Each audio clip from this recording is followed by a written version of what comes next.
जय हिंद प्यारे बच्चों। देखिए प्यारे बच्चों, आज की इस वीडियो में हम लोग जो भी क्वेश्चंस करने वाले हैं सारे ही क्वेश्चंस आपके मैट्रिक परीक्षा 2024 के लिए बहुत ही महत्वपूर्ण है। तो इस वीडियो को पूरा अंत तक जरूर देखिएगा और वीडियो अच्छा लगे तो एक लाइक कर देना है और साथ ही साथ इस चैनल को भी सब्सक्राइब कर लीजिए ताकि इस तरह का महत्वपूर्ण वीडियो जब भी मैं डालूँ सबसे पहले आप तक आसानी से पहुँच सके। तो चलिए इस वीडियो को शुरू करते हैं। देखिए प्यारे बच्चों, सबसे पहला प्रश्न क्या है, प्रश्न को जरा पढ़िए। कह रहा है भारत में जाति प्रथा का मुख्य कारण क्या है। भारत में जाति प्रथा का मुख्य कारण क्या है प्यारे बच्चों, तो याद कर लीजिए इसका सही आंसर क्या हो जाएगा, तो बेरोजगारी, यानी ऑप्शन ए यहाँ बिल्कुल सही है। चलिए चलते अगले प्रश्न की ओर। प्रश्न 2 को पढ़िए प्यारे बच्चों। कह रहा है कि विश्व के दांत जो है किस शीर्षक पाठ की विद्या है। यहाँ विश्व नहीं, यहाँ विश्व होगा प्यारे बच्चों, गलत मिसप्रिंट है। विश्व के दांत जो है किस शीर्षक पाठ की विद्या है प्यारे बच्चों, तो याद कर लीजिए इसका सही आंसर क्या हो जाएगा, तो कहानी है, यानी ऑप्शन बी बिल्कुल सही है। चलिए चलते अगले प्रश्न की ओर। प्रश्न 3 को पढ़िए, क्या कह रहा है प्यारे बच्चों। प्रश्न 3 को पढ़िए, कह रहा है कि किस गवर्नर जनरल के समय 172 दारिश नामक सोने से भरा घड़ा मिला था। याद कर लीजिए प्यारे बच्चों, सही आंसर क्या हो जाएगा, तो वारेन हेस्टिंग्स के समय में, यानी ऑप्शन सी यहाँ बिल्कुल सही है। चलिए चलते अगले प्रश्न की ओर।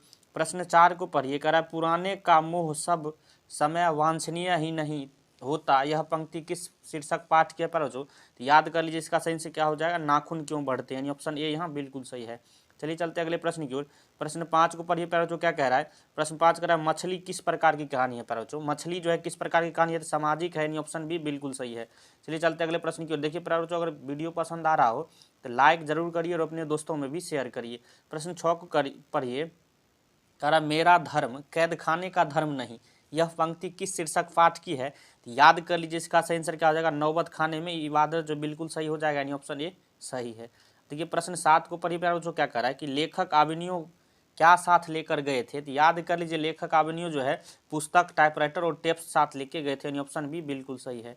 चलिए चलते अगले प्रश्न की ओर। प्रश्न जो है 8 को पढ़िए, कह रहे बिहार किसके किसके बिना प्राणी को मुक्ति नहीं मिलती। किसके बिना प्राणी को मुक्ति नहीं मिलती प्यारे बच्चों, तो याद कर लीजिए सही आंसर क्या हो जाएगा, तो गुरु ज्ञान के बिना, यानी ऑप्शन सी बिल्कुल सही है। चलिए चलते अगले प्रश्न की ओर। प्रश्न 9 को पढ़िए, कर सवैया एवं छंद के सिद्ध कवि कौन थे प्यारे बच्चों। मोस्ट भिविया प्रश्न है, छपेगा, याद कर लीजिए सही आंसर रसखान है, यानी ऑप्शन ए यहाँ बिल्कुल सही है। चलिए चलते अगले प्रश्न की ओर।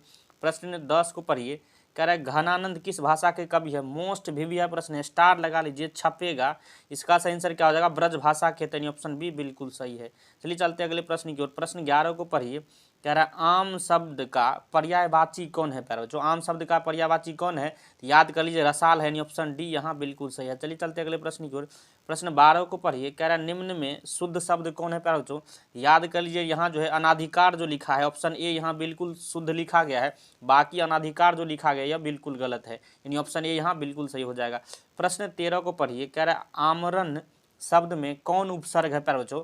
आमरण शब्द में कौन उपसर्ग है, तो आ जो है उपसर्ग है, यानी ऑप्शन ए यहाँ बिल्कुल सही है। उपसर्ग क्या होता है प्यारे बच्चों, तो किसी भी शब्द से पहले जो लगता है वही उपसर्ग होता है, और प्रत्यय होता है किसी भी शब्द के अंत में जो लगता है उसे प्रत्यय बोलते हैं।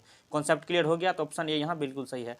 प्रश्न 14 को पढ़िए, कह रहा है मानव मुक्ति के पूर्वधा किसे कहा गया है। मोस्ट भिवियाय प्रश्न प्यारा, तो छपेगा, स्टार लगा लीजिए इस प्रश्न को, इसका सही आंसर क्या हो जाएगा, तो भीमराव अंबेडकर को कहा जाता है, ऑप्शन सी बिल्कुल सही है।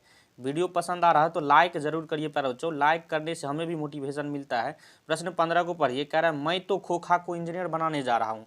यह कथन किसका प्यारा बच्चों, मोस्ट भिवियाय प्रश्न प्यारा, तो छपेगा, याद कर लीजिए सेन साहब का है, यानी ऑप्शन ए यहाँ बिल्कुल सही है। प्रश्न जो है 16 को पढ़िए, हितोपदेश का जर्मन भाषा में अनुवाद कितने प्रकाशित किया, किसने प्रकाशित किया प्यारे बच्चों, यहाँ मिसप्रिंट है, किसने प्रकाशित किया, याद कर लीजिए इसका सही आंसर क्या हो जाएगा, इसका सही आंसर हो जाएगा प्यारे बच्चों, तो मैक्स मूलर ने, यानी ऑप्शन बी बिल्कुल सही है। चलिए चलते अगले प्रश्न की ओर। प्रश्न 17 को पढ़िए, कह रहा है कि निर्वंश विद्या का संबंध किससे है प्यारे बच्चों, याद कर लीजिए मानव विज्ञान से, यानी ऑप्शन बी यहाँ बिल्कुल सही हो जाएगा। चलिए चलते अगले प्रश्न की ओर। प्रश्न 18 को पढ़िए, कह रहा है किस देश के लोग बड़े बड़े नख पसंद करते थे, तो याद कर लीजिए इसका सही आंसर क्या हो जाएगा, तो गौर देश के, यानी ऑप्शन डी बिल्कुल सही है। चलिए चलते अगले प्रश्न की। प्रश्न 19 को पढ़िए, कह रहे सूर्य नामक पुस्तक किनकी रचना है प्यारे बच्चों। मोस्ट भिविया प्रश्न है, छपेगा, याद कर लीजिए इसका सही आंसर क्या हो जाएगा, गुणाकर मूल्य, ऑप्शन सी बिल्कुल सही है। चलिए चलते अगले प्रश्न की ओर। प्रश्न 20 को पढ़िए, कह रहे नेवारी भाषाएं किस लिपि में लिखी जाती है प्यारे बच्चों, याद कर लीजिए ये जो है देवनागरी में लिखी जाती है, ऑप्शन ए यहाँ बिल्कुल सही है। प्रश्न 21 को पढ़िए, कह रहा है दुर्गंध शब्द का संधि विच्छेद क्या है प्यारे बच्चों, दुर्गंध शब्द का संधि विच्छेद क्या है, तो याद करिए दुह प्लस गंध, यानी ऑप्शन डी बिल्कुल सही है। दुर्गंध का संधि विच्छेद दुह प्लस गंध हो जाएगा, यानी ऑप्शन डी बिल्कुल सही है। प्रश्न 22 को पढ़िए, कह रहा है अरा का उच्चारण स्थान क्या है प्यारे बच्चों, बोलिए। देखिए अरा, अरा मतलब कंठ से निकल रहा है, जिसका सही आंसर क्या हो जाएगा, कंठ, यानी ऑप्शन ए यहाँ बिल्कुल सही है।